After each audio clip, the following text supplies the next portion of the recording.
Well, thanks, Ann. I appreciate it. And I couldn't agree more with Justin that we have to not only collect the data, but do something with it. We don't want to exquisitely document a burning house. We want to put out the fire. We want to make sure that what we're doing actually makes a difference for our patients at the end of the day. And I think it's important. We do a lot of this every day. If you look around the world, we do 230 million operations. It's actually more operations than kids are being born. If we look at surgical complications as a disease, you can see there that it's quite high. You know, it puts it in the top 10 causes of mortality. And about half of those are theoretically at least preventable. We're invoking the Donabedian Holy Trinity here, which is structure, process, and outcomes, and you can see those listed there. I think you guys have heard a little bit about how the government's measuring so many different things, but they're not the only ones. There's a lot of private companies out there. Health grades, choosing wisely, all of them are out there, and trust me, they're all being publicly reported. And there's state initiatives, too, for that matter. In the state of California, they're publishing 27 different types of surgical site infections, and those are at hospital and surgeon level now.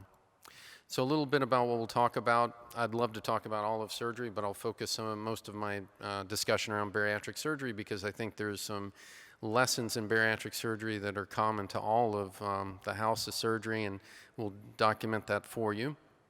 One thing that's, I think, very interesting to note here is around bariatric surgery and how it's moved forward, particularly around the application of laparoscopy. My first love was minimally invasive surgery. My enduring love is around bariatric surgery. And those two things came together around the mid-90s, and now bariatric surgery, believe it or not, has the highest penetrance of laparoscopy amongst all the different surgical disciplines. The other thing that's happened over time is accreditation. Ann mentioned a little bit about STS earlier, and I agree they've been leaders in it. One of the reasons they were leaders is because they kind of had to. There was a big crisis for those guys when there were reports that were coming out of New York State about complications, and STS, rightly so, rallied around the idea of registries and collecting data. And frankly, bariatric surgery had to do the same thing roughly about 10 years after STS did. And this was one of the papers, this is actually an editorial Bruce Wolf and I wrote in JAMA a few years ago, where we had some rates that were extremely high that were reported and called for the creation of centers that had specialization. And again, this is that study, actually Dave Flum's study that's now over a decade old, but it pointed out a few things. There were quite a few patients that were having bad outcomes, that were having up to 21% mortality. So if you go back to the good old days, they weren't so good. We had mortality rates that were actually quite high. And again, necessity is the mother of opportunity, and we certainly took those outcomes to heart and started to move towards some sort of improvement just to demonstrate that. And of course, that's where we came up with our accreditation program, and we've seen the two existing programs be unified into MBS AQUIP. And if you can see here, many efforts, which include, I believe, accreditation, as well as the application of laparoscopy, as well as a change in type of procedure, has resulted in, frankly, a surgical success story when it comes to bariatric surgery. We've seen a tenfold drop in mortality over less than a decade, and that is in contradistinction to the rest of surgery. So this is a very unique opportunity and experiment we've seen around bariatric surgery over time. The other thing, if we look at, if you will, structural measures, one of them could be potentially that around board certification. ASMBS is looking towards creating a certificate of added qualification for bariatric surgeons that will include a high-stakes exam. Maybe it'll include some videos based on what Justin showed us. So it's something that will be hopefully coming down the road in the future. Well, what about processes, things that we do that have impact on outcomes? And these are some processes that we have in place in bariatric surgery that are used quite commonly, that we will bundle up into a new program that we'll be rolling out later this year. This will be under Dr. Stacy Breathauer's direction, who's chair of our Quality Improvement Committee, and it will be around enhanced recovery for bariatric surgery. And one of the things that we've focused in on is smoking cessation. This is true if you're fixing a hernia or taking out a gallbladder. You want to get those patients to stop smoking. Opioid detoxification. This is critical, and we see this a lot. I think we're all aware of the rash of the epidemic around opioid use and deaths occurring. We have more people dying from prescription drug use than illicit drug use, and it's something that as physicians and surgeons we have to be aware of. And it has impact. It has impact on these patients' recovery. It has impact on their bowel health and everything else. So this is another place where we're trying to make a change. Believe it or not, opioids can lead to weight gain. A lot of reasons for that. Because of the decreased GI motility, they turn to comfort foods. But the other one is there's clear disturbances of sleep that occur when you're on opioids, and that can lead to weight gain as well. Glycemic control, again, this is another area that's common to all of surgery, but even for our patients, even though we hold the premise of diabetes remission to occur quite quickly and pervasively after bariatric surgery, it's still important to get their blood sugar under control. It will lead to less wound infections and other potential complications. Pre-op weight loss. This is something that is a bit controversial in bariatric surgery. We're all for pre-op weight loss. What we're not for is a prescribed, mandated approach to it. We're surgeons and we can figure out what's going to be the best approach for these patients, but we do know at the end of the day that if patients are able to lose weight, it does improve their outcomes. A couple of things to mention here. I was involved with the Joint Commission ACS project a few years ago around decreasing surgical site infections for colorectal surgery, and one of the big risk factors was obesity, and we entered into a discussion around decreasing weight for these patients before they had surgery, obviously the non-cancer patients, but this may have some application. The other thing that we're looking into is around complications that occur with knee replacement related to obesity. That joint will wear out more quickly. You can have more wound infections. Why not have them lose weight beforehand? Other applications are going to be obviously around potentially things like transplant, but the end result is you ought to be looking at weight as another vital sign. You would not operate on a patient who had high blood pressure that was out of control. You should consider what to do with a patient who's overweight before you embark on a hernia repair or other procedures. This is another process. This is the idea around a team being involved in it, and I think that's a big hallmark around bariatric surgery. And within ASMBS, we actually have non-physician members, nurses, dietitians, really value the team and what we do. And this is just a study that we have coming out in SWORD this year, but it showed the impact that can occur when you have the whole team working on a problem. If you look at the slide, when the physician, the surgeon was looking at the patient alone in that first post-op visit, you saw that the readmission rates related to dietary readmissions was fairly high. You know, we had 9 of them, I believe, there. And after we implemented having the RD see the patient along with us, it went to 0. And we all like to pride ourselves that we know everything about everything, and we have tons of time, and we always get our message across consistently, but the truth be told, that's not always the case, and it's good to have other team members be involved in that care. You can see that there. I think another part that we need to think about when it comes to processes or indications for procedure, and I want to bring this up as we move forward, and that is the idea around changing some of the indications where we see the most impact for surgery, for bariatric metabolic surgery, and that is around indications around BMI, but other ones around diabetes.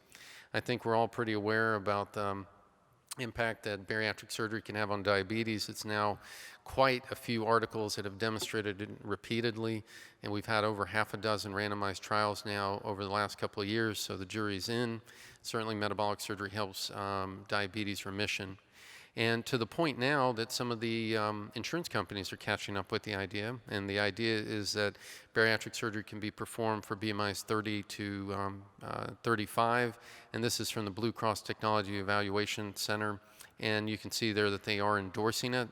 And since then, California Technology Assessment Forum also reviewed this very same topic, and they voted actually, and you can see the vote totals there, 11-0 to endorse it. Now this is the analysis group. We now need to take the technology analysis group and have them meet the coverage group within the insurance companies. But there is some progress being made. Cleveland Clinic is one place. Blue Cross of Hawaii is another place that's now covering people for BMI 30 to 35 and diabetes. Accreditation, as I mentioned to you before, I'm a firm believer that this is something that made a difference for us. We've had a lot of articles around it. We can see some of the preponderances around in favor of it. The long story short, what accreditation means is that you're collecting data, you're reviewing the data, and doing something about it by any means that you can accomplish that. We see that many of these different private insurers have embraced accreditation and are actually utilizing that as a checklist to achieve entry into their networks. This is a study we did a couple of years ago where we looked at accredited hospitals versus non-accredited. And you can see there across the board we saw some improvements when it came to cost, to complications, and even failure to rescue. Why is it that at these accredited centers that we see improvements? I think the big thing is that multidisciplinary team, the resources. As much as we want to believe that hospitals want to do the right thing when it comes to quality, it won't always happen. And I think when you have that need for accreditation, that demand for accreditation, they're going to get the resources that you need. And you can't manage what you don't measure. You got to have the data and then be able to do something with it. With that data, you can benchmark, you can maybe get a little Hawthorne effect, but you can also see some of the other established processes that help. I think teams will get better risk assessment. And again, I think the more experience you have, the better technically you can become. A little bit about MBS AQIP and where we are now. You can see there that we were the first ACS data registry to be recognized as a QCDR, thanks to Matt Hutter, who's coming up speaking in a little bit. We wouldn't have been able to get this without Matt, so thanks to Matt to getting this accomplished. It's a big move forward for us, and you can see there's quite a few hospitals that are participating, over 800 at this point, and you can see a big rollout with the site visits. We've had almost 400 in a year, which are pretty tremendous. I wanted to focus finally on outcomes. When we look at processes, those are important, and I think it's also important to look at processes. And I'll close most of my discussion on a project that we're doing within MBS AQIP, and this is the DROP project that I'll detail for you a little bit more. I think showed you that one slide where we had that tremendous drop in mortality, tenfold reduction. Well, it's about time to start thinking about other things. And one of them is, we heard before, is around readmissions. Why is Medicare so interested in this stuff? Well, it costs money. You know, it truly does. And you can see there the amount that was recorded back in almost a decade ago has only increased in terms of cost. And many of these are surgical and many are potentially preventable. I got this letter. They did address it Dr. Morton, Ann, so I was lucky in that respect. But I got it from HealthNet, and HealthNet told me that I would be disinvited from the network if my readmission rates were above 5%. So that got my attention. They said that in a nice way, I thought. And because of that, we started looking more closely at our readmissions. And I think readmissions are a great topic to look at when it comes to outcomes because it embraces a lot of different components of quality, everything from patient safety to satisfaction to cost. None of us want to bounce back, so it's a great place to start looking at. Particularly around bariatric surgery, because many of the reasons that people get readmitted are due to dehydration, nausea, medication, side effects. Doing that medication reconciliation during those visits is really important. And we're looking at all-cause readmissions. That's something else that comes up. It's hard to tease out if it's related or unrelated. The common example I give is, say, a patient after a sleeve, slips and falls and hits their head. You can say that's unrelated, but maybe it wasn't unrelated. Maybe you kept them on their anti-diabetic medications after surgery. Maybe they became lightheaded, and as a result, that's why they fell. So I think, we can talk about related and unrelated till the cows come home, but the end result is we've got to be the responsible stewards of care for these patients. The other reason we looked at readmissions was, frankly, we're doing pretty good with all the other potential complications there, so that's why we wanted to start. There's a little more signal to that outcome. And this was our little pilot study we did at Stanford, and Geisinger did something similar to this. And this is really about care coordination, making sure that patients got our direct phone number. We called them after they got discharged. We gave them same-day appointments. And the other thing we did is not all of them got readmitted. Many of them only needed fluids and were able to be sent out. We're all under a bed crunch in our hospitals, and these patients didn't necessarily need to get readmitted. And you can see there we had some progress. We went from about 8% to about 2.5% over the last few years. As a result, we created this readmission bundle, and it's really divided into 3 phases, and I'll take a little bit of time with this. And really what it demonstrates is pre-op, and what we do pre-operatively is everybody has a post-op appointment made before they leave the doctor's office. They have a help card, so they know exactly who to call if they get into trouble.